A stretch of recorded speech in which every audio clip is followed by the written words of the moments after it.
Hey everyone, and welcome to The Explainer. You know that feeling when you look at your savings and just think, shouldn't this money be, I don't know, doing something? If the whole idea of investing feels like this big, scary, complicated world, then you are in the perfect place. We're going to break it all down, super simple, and give you a real practical toolkit to make your money work for you without you losing any sleep over it.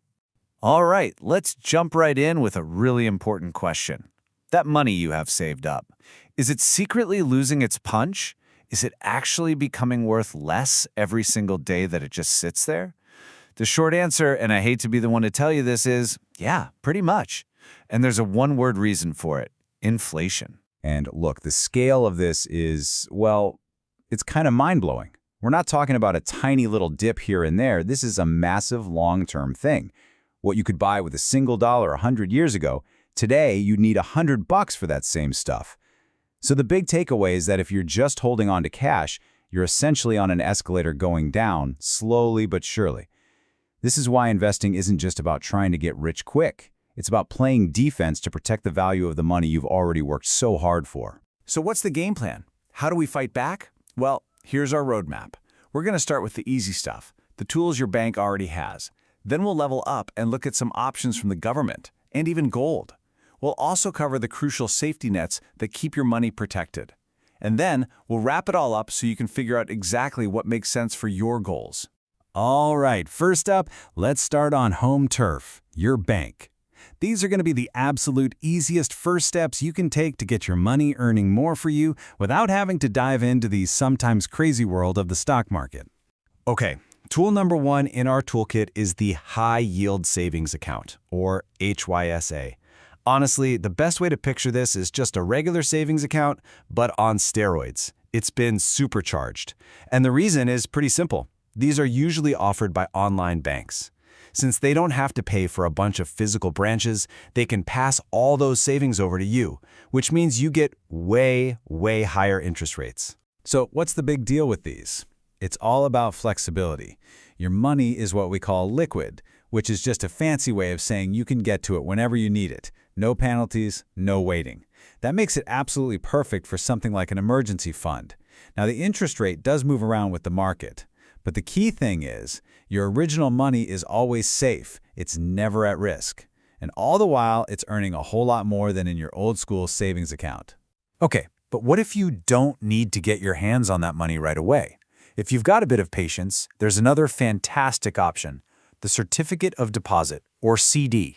The whole idea here is a simple deal you make with the bank. You say, hey, I promise I won't touch this money for, let's say, a year.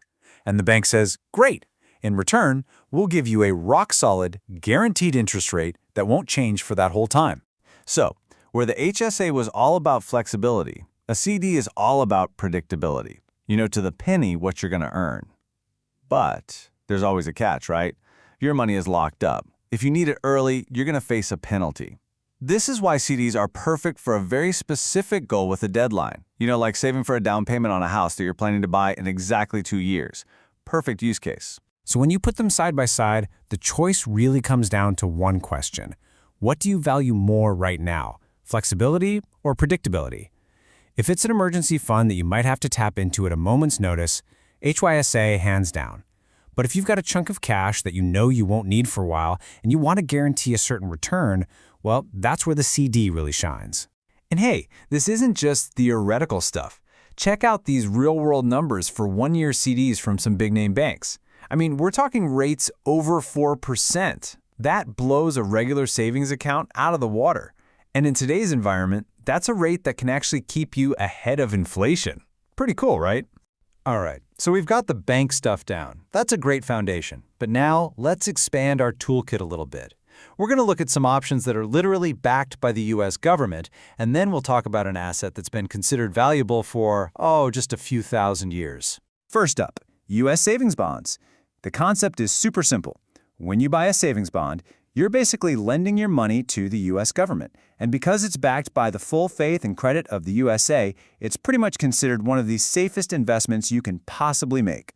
Now, these bonds come in two main flavors that you should know about. First, you've got Series I bonds.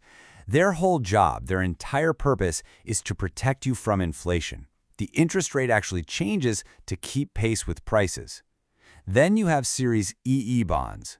These guys make a different kind of promise. They say, hold on to me for 20 years and we absolutely guarantee your money will double. Okay, let's shift gears completely. What if you want something that's totally outside the system? Something that isn't connected to one government or one currency, an asset that has literally been seen as valuable through the rise and fall of empires. Yeah, you guessed it. Let's talk about gold.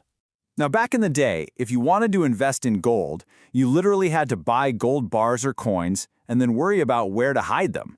Today, things are so much easier. You can use something called a physically backed gold ETF. An ETF is just something you can buy and sell on the stock market. Super easy. But this kind of ETF has one job and one job only. It buys real, physical gold bars and stores them in a super secure vault for you. So, physical gold or an ETF? Which one's better? Well, it depends on you. If you're the kind of person who wants to physically hold your investment in your hand, then yeah, physical gold is for you. But you've got to deal with storing it and the higher costs of buying and selling. The gold ETF, on the other hand, is all about convenience. It's cheap, it's easy to trade, but you are trusting someone else to hold that gold on your behalf. It's that classic trade-off between possession and convenience. Okay, so we're talking about putting your money in all these different places, banks, brokerage firms, and I know what you might be thinking. How safe is this stuff really? Like, what happens if the bank goes under? It's a great question, and luckily, there are some really powerful safety nets in place to protect you. When it comes to your bank accounts, so your savings accounts, your CDs, the letters you need to know are FDIC, the Federal Deposit Insurance Corporation. This is a government agency, and its only job is to make sure your money in the bank is safe. It's a guarantee from the U.S. government that if your bank fails, you will get your money back up to a certain limit. And that limit? It's a big one. It's $250,000. That's per person for each insured bank. It's a massive safety net that's been working to protect people's savings for a very, very long time. Okay, but that's for banks. What about your investment account where you'd buy something like a gold ETF? That's covered by a different group, the SIPC, the Securities Investor Protection Corporation. Their job is a little different. They step in if your brokerage firm goes belly up and, for some reason, your investments are missing. And their protection is also huge. SIPC covers you for up to $500,000 total in your account, and within that $500,000, up to $250,000 of it can be cash. Now, this is probably the most important thing to get right. So let's be super clear. The FDIC protects your cash in a bank if the bank fails. The SIPC protects your investments in a brokerage if the brokerage fails and your stuff is missing. Here's what SIPC does not do. It does not protect you from making a bad investment. If you buy that gold ETF and the price of gold tanks, that's on you. That's a market loss and you are not getting that money back from the SIPC. Big, big difference. Whew, okay, that was a lot. I know. We've got HSAs, CDs, savings bonds, gold. So the big question is, how on earth do you choose? Well, here's the secret. There is no single best one. The right question to ask is, which tool is the best for my specific goal? So let's put it all together right here. This is your toolkit. If your goal is an emergency fund, you need cash you can grab fast. That means you want the high liquidity of an HYSA. If you're saving for a down payment on a house in 2 years, you want certainty. That's a CD with its guaranteed rate. If you're playing the long game and want to protect your savings from inflation, a Series I bond is literally designed for that job. And if you just want to add a little something different to the mix, a gold ETF can be a great diversifier. See? It's all about matching the tool to the job. So when all is said and done, what's the big idea? It's this. Your money has potential. It's not just a number on a screen. And now that you know about these simple, safe tools, you're not just a saver anymore. You're an investor. You're taking active control of your financial future. So the only question I have for you is, what job are you going to give your money? Thanks for joining us for The Explainer.